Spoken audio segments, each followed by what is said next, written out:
All right, I see Coach on here. Does everyone have record permission that needs it?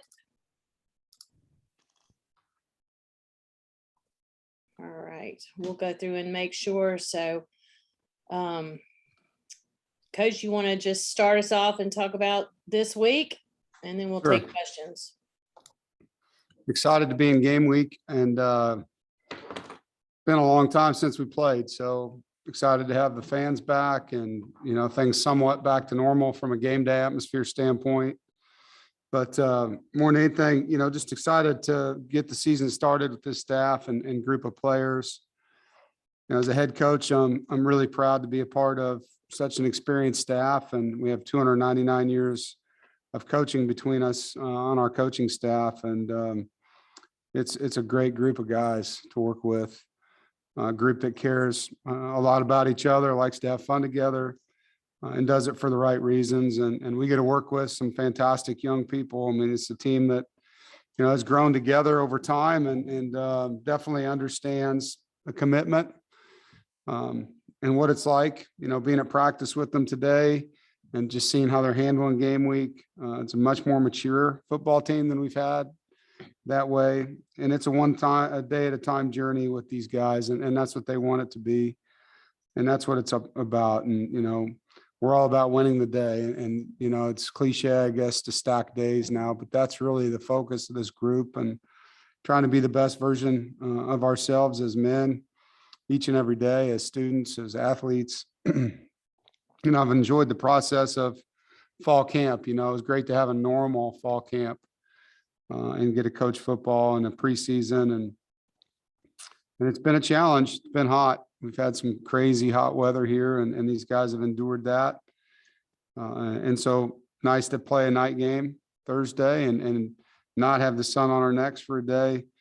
And looking forward just to seeing them get to go out there and compete against somebody else. I know they're sick of hitting each other, but it's time to test our mettle and, see where we're at and what we need to work on and what we've grown, where we've grown. It's the first opportunity and test of the season, and we're excited to play a very athletic South Florida team, an experienced team. They've had a new coach last year who we're very familiar with. When he spent all his years at Clemson and did a great job there as an offensive coordinator, and they're in year 2 with him. And so, I know what that's like. First year in a program is difficult, and they've got a lot of players back, but they also have a lot of transfers that they've brought in.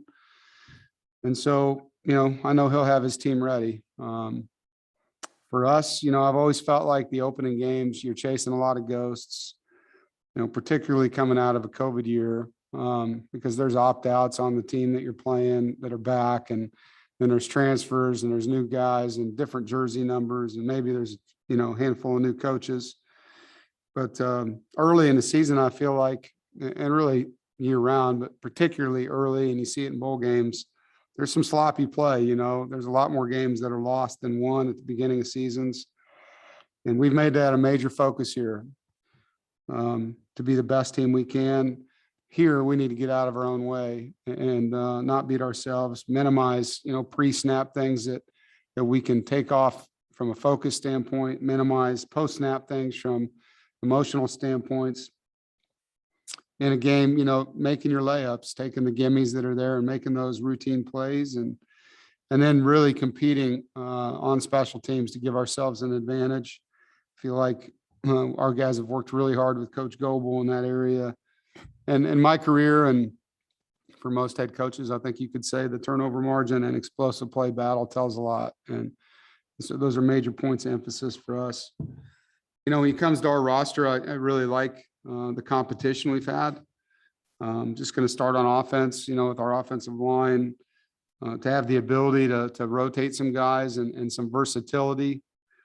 Icky and Zavala and Grant and McMahon and Spees and McKay and Eason are guys that we feel like can all play and will play. And Dylan's, a guy that can play multiple spots, guard and center, and Tim McKay can play multiple spots. Spees can play multiple spots. So, we feel like we have some good flexibility there. I think Devin Leary's, in a really good spot, not just physically, but mentally and emotionally. I like where he's at. He's confident, he's comfortable, he's ready to lead. He's built really good relationships with his teammates. Our backfield has experience and there's talent. When you look at what Bam and Ricky can do and the way Jordan has improved, the way Delbert Mims has improved. There's a lot of hands back there that can help us win. The tight end position, probably the biggest spot where we lost production from last year on offense with Kerry leaving.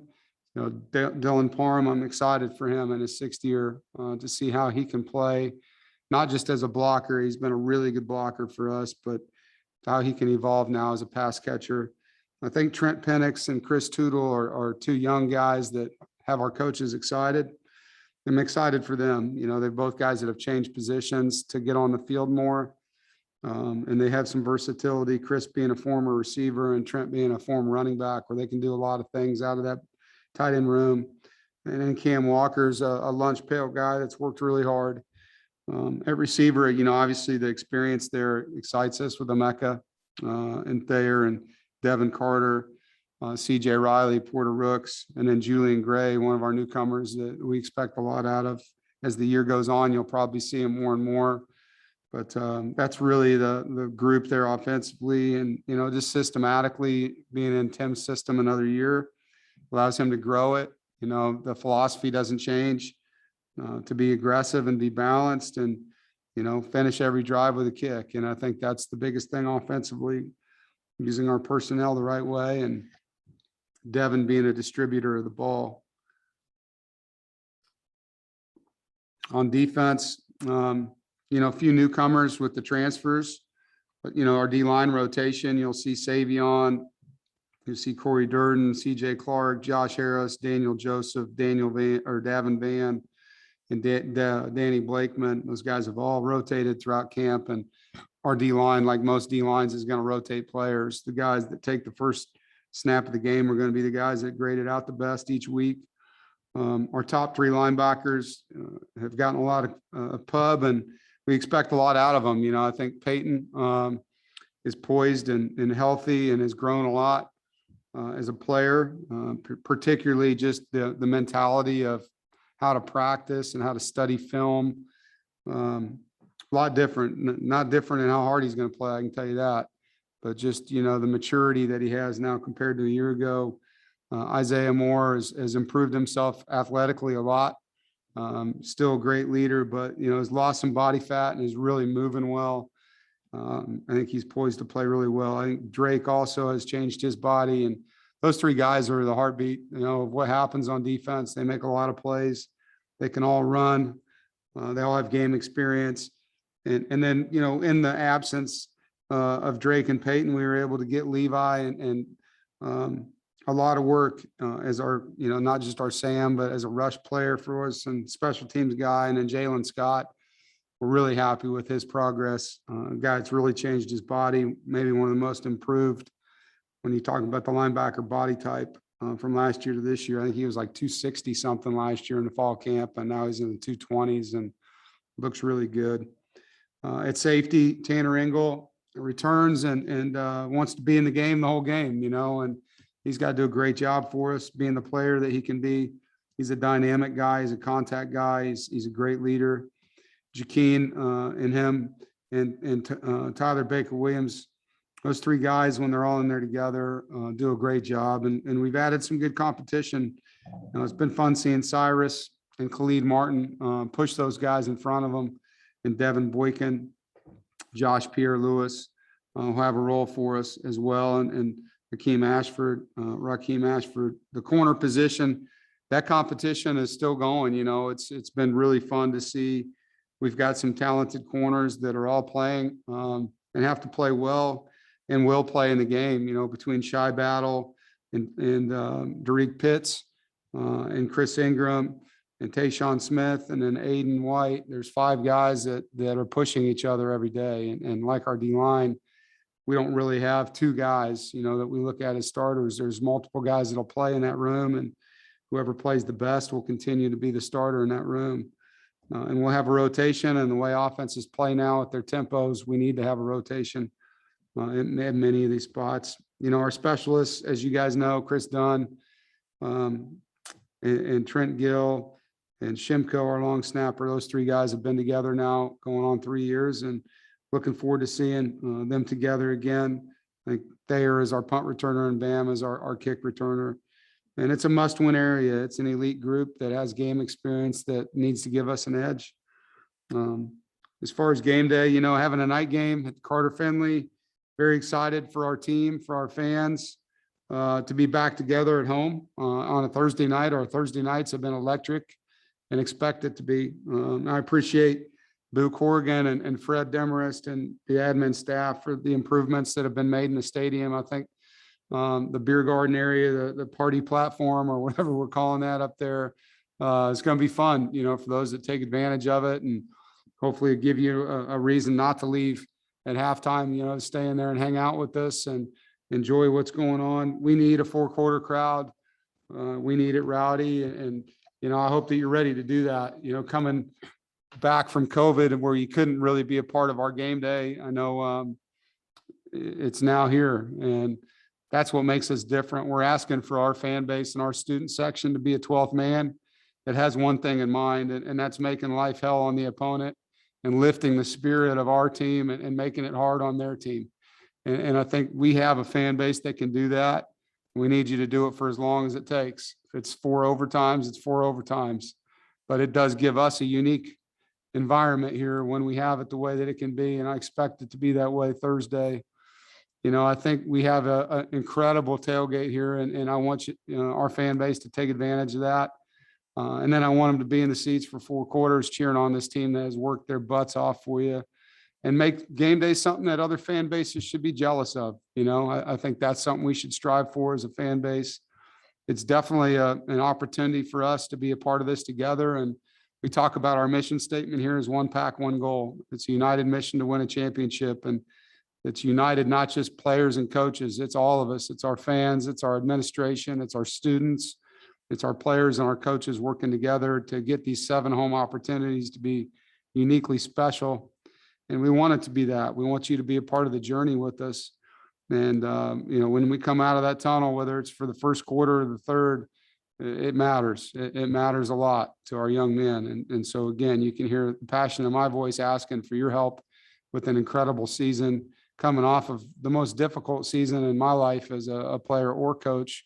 When you talk about what we went through last year, what a reward to play on a night at home against a team. And regardless of who it is, I think just the opportunity to have that Wolfpack fellowship and brotherhood. And like I said, let's make everyone jealous about how special it is here on game day. So with that, I'll open it up for any questions. Aaron Beard, do you want to start us off? Yeah. Hey, Dave, you have a familiar face at quarterback in the sense that you saw Fortin play against you guys several years ago for the team in blue, but he hasn't played much at all, obviously, since, and he didn't have there wasn't a ton of film on him before that. How do you sort of scout a guy? Do you look at the film, even though it's, you know, it was at UNC, or how does that work? Yeah, I mean, when we played him, obviously it was a long time ago in his career. We know that he's grown a lot since then, and he's going to be a much better player than he was that day. We have a lot of respect for him and know that he won a battle with, you know, another ACC quarterback that transferred in there. So it wasn't like it was handed to him. He earned it. And I think last year they had a, you know, challenging situation offensively. You can tell there was a lot of rotation, a lot of guys in and out. And I know that couldn't have been easy for him either. Just reading as much as I could get on, you know, their situation, it sounds like he really stepped up in their offseason program and in their spring and earned a lot of respect on their roster. So, you know, he got a scholarship to that other school for a reason. And, you know, we knew that they've recruited well there at quarterback. So, you know, he's a guy that has a lot of talent. David Thompson. Hey, Coach. Obviously, Devin Leary's coming in as the starter, but have you decided on his backup? Well, both Ben Finley and Aaron McLaughlin are kind of listed as oars. Both of them could play. Both of them will be ready to play. Ben has more game experience than Aaron. So, right now it would go that way. If it ended up being a long-term thing, you may see both of them, but they both have had good camps. I think we're in a good situation with their progress. I think Ben is a way better player than he was a year ago, and Aaron is really poised. Love his size and the way he can run the ball. And it's just a matter of him getting more and more reps. But I like the way that we're set up there right now. Andrew.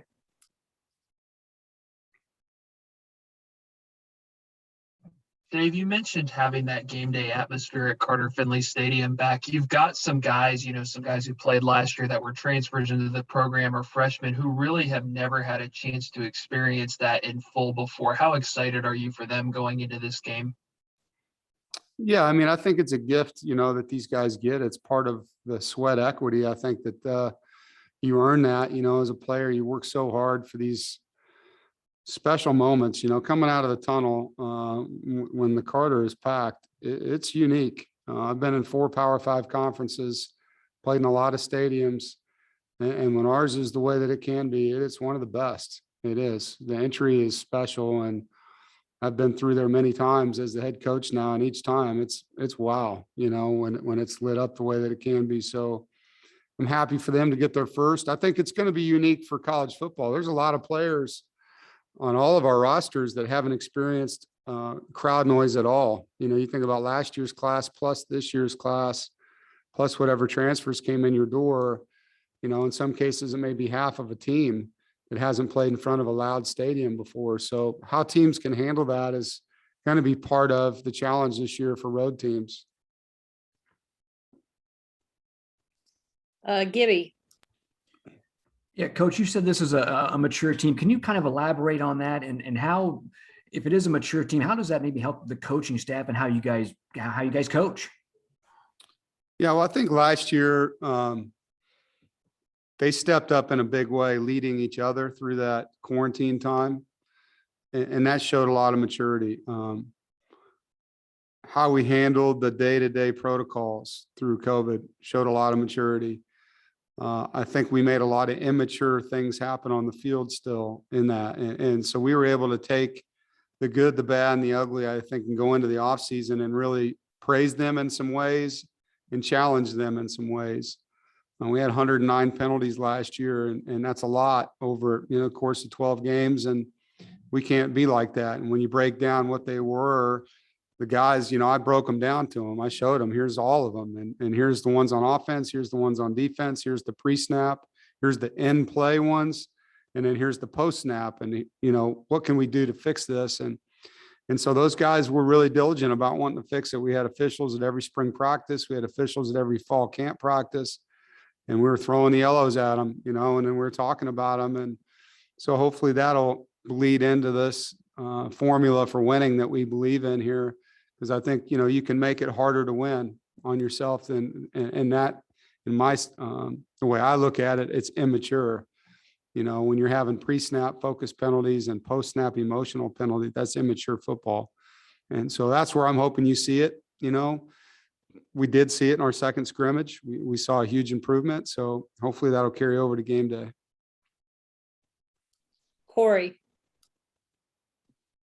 Dave, I know you talked about having all of your assistants back, with the exception, obviously, of George McDonald. You bring in Joker Phillips. You said 299 years of experience.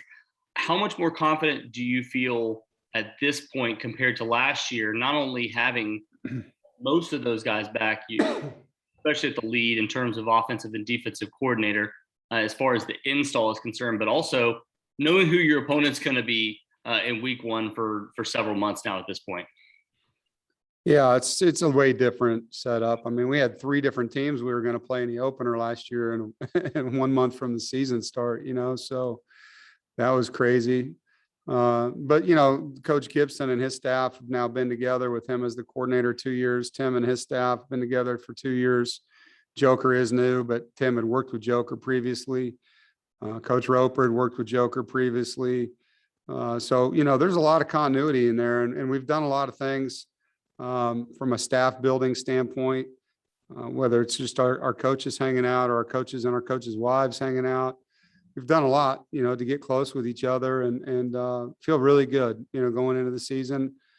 These guys have been through a lot in games, whether they were coordinators or position coaches, or in Joker's case, he was a head coach, so they've seen a lot. And so for me, it's great to have those kind of guys in the room with me that can, hey, coach, have you seen this? I saw this today, made me think about something that happened to me in 2006 and wanted to share this story with you. Maybe it's something that can help us.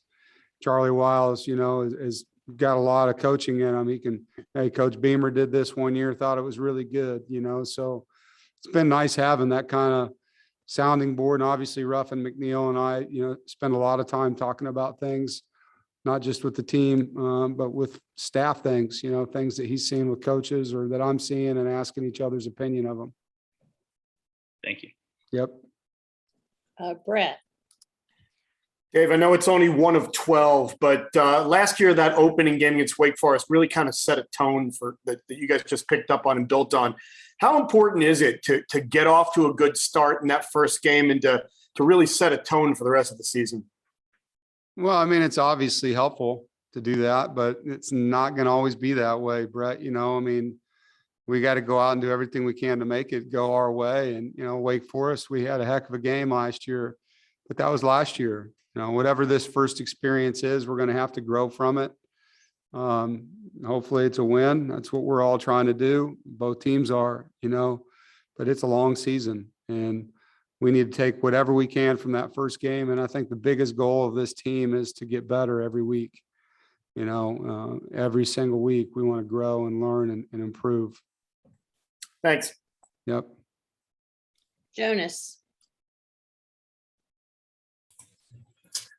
Coach, entering year 9, third longest tenured coach in the league. In college football, 9 years is a long time at one spot. What's the key to that kind of longevity at one spot? And looking back over your 9 years, how are you different now from year 1 here in Raleigh? Well, it's a blessing to be here this long, for one. You're not always wanted as long as I've been able to stay, and winning obviously is part of that. What we do from a recruiting standpoint, how we develop players, the type of young men that want to be here, and the things we've done in the community, the things we're doing in the classroom, all of it plays into the product and the way our former players have done in the NFL, the way they talk about our team, our coaches, and I think there's just a lot to it. It's rare to be somewhere as long as I am. Obviously, football has been played here. I don't know if it's 138 or 139 years now at NC State. To be second on the list of tenured coaches at this university, I think says it all. It's hard to do. One of my best friends, Chris Ash, coaches in the NFL now, used to be the head coach at Rutgers and the coordinator at Ohio State. And we were together at Wisconsin and Drake. We were talking on the phone earlier this summer, just talking about the NFL and how that is, and we're talking about college. And he's like, dude, you're almost at a school for a decade. And I just started laughing. I mean, it's hard, because I still look at myself as somewhat of a young coach. I'm used to being called that. Now I'm the third oldest in the league and second long standing in the conference. So it's kind of crazy. But it's a total blessing that Sarah and I have been able to be here this long, and our children have been able to stay in their schools as long as they have. And we hope that we're here for the duration, until I'm done with this sport. Or the sport's done with me, whatever it is. But we love the city of Raleigh and the fan base and what this state brings geographically. As someone that lives here, we're in a really, really awesome place to live. I mean, I think you guys that have been here for most of your lives know that. I've been all over the country. I've lived in California to Montana to Illinois to Iowa, Kansas to Wisconsin. To be able to not get on an airplane and go mountains to lakes to rivers to ocean, it's pretty unique. And so consider myself blessed to live in such a great place. Aaron. Yeah, Dave, a lot of the talk in July was about the 85% mark on vaccinations, and now we're at game week. Do you have an updated number on where you got? And the other thing I wanted to ask about that was, how did you handle those conversations with the team, whether it was education? Maybe you're not trying to push it on them, but I'm sure you had guys that had concerns and questions. Yeah. So how did you handle that? We're above 90%, Aaron, close to 100.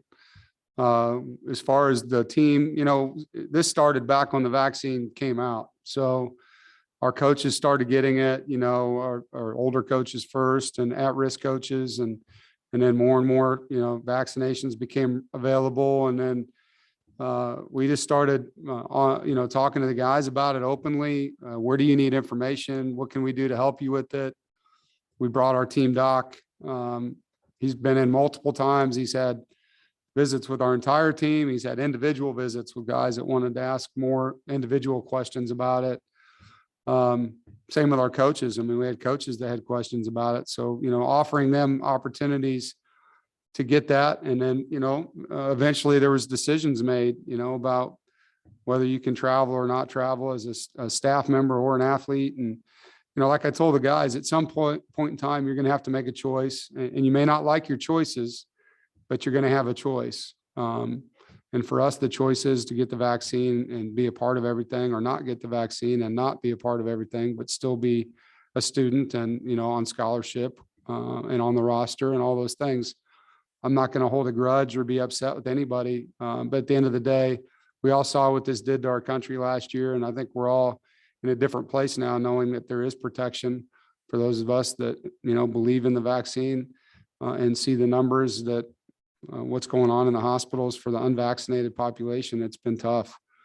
And so just trying to provide all that, the best of our ability, and keeping everything out of it from a political standpoint, everything out of it other than the medicine, and just trying to leave it at that. I'm not a guy that goes to get advice from someone that isn't professional at it. If I have financial advice, I'm going to go to a financial advisor. If I have medical advice, I'm going to go to a doctor. And one thing about the Triangle, we have phenomenal healthcare, and so we're able to get some really good answers from people that have studied this for a long, long time. If I could ask a follow-up real quick, is there a competitive advantage is this even factored into your thought of, guys being able to have team meetings and do the things that you normally do? Yeah. Or the more likely to be available or less likely to run into a problem? Yeah, I think so. I mean, for us, inside the Murphy Center, we're 100% vaccinated. And so it's for us to be able to, we still have to wear a mask in here because that's the policy on our campus. But, we can have meetings with our guys, and, the contact tracing rules, as are different from CDC and university standpoint. So I think it's a lot different than waking up every day, looking at my cell phone and seeing who has a runny nose, and these 20 players can't come to the building because of it. Like, we don't have that anymore. If you have symptoms, you're removed until you have a negative test, and it's just one person that has to leave, and a lot different than last year when it comes to who could be pulled out of your roster or your staff, and not just your coaching staff, your training room staff, your dining room staff, your nutrition staff, your weight room staff, your operations staff. Like, you could lose a lot of workforce last year because of one person not feeling well. And so I feel like there's a huge competitive advantage if you can prevent that from being how you live on a daily basis. And we've been able to do that. So it's nice to be able to have that kind of setup right now. Coach McClam. Dave, you mentioned the transition from camp to game week. Is there a palpable feeling you get when you make that move? And how is this group handling it compared to the other guys you've had at NC State, other teams you've had at NC State? You look like the old man of the sea, Rob. Man, that is a good look, dude. I'm kind of distracted. Yeah, from transition to fall camp into game week. At this point, Rob, they're so sick of not playing. Like, they want to play a game. They're at that point, and going to practice. They value practice. They know they need practice, but they do want to see where they're at and compete at this point. And they've handled it well. I think the one thing that's been unique or fun, I guess you would say, as a coach, is watching them coach each other now and teaching some of the younger guys how to study film. I think that was something at Wisconsin that I learned as a coach. You know, that was kind of just the way things were at that university. The players came in and studied a lot of tape, and they demanded it from each other. And I've shared those stories with our players here, and you see it now in them. They want to be great, and they understand that the guy behind them may have to play, and he better know what he's doing. And so watching how they handle each other that way has been a lot of fun. Is that Joe Giglio?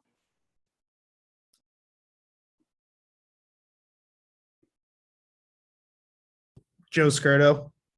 Okay, go ahead. I'm sorry. No, you're good. Hey, Coach. So I know you're talking about the defensive rotation and all that, and I know it is a veteran group, but like, what would kind of be a major expectation that you have for this veteran defense coming into the year?